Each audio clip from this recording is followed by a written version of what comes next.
उसने खुशी से चीख मारी और चॉकलेट खा ली। फिर उसने अपने लिए नए जूते, स्कूल बैग और रंगीन पेंसिल्स बनाई। सब कुछ तस्वीर से हकीकत में बदलता जा रहा था।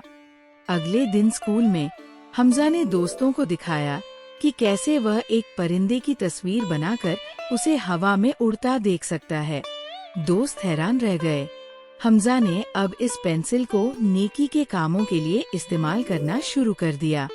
जब उसके पड़ोसी के घर की छत टूट गई, तो उसने नई छत बना दी।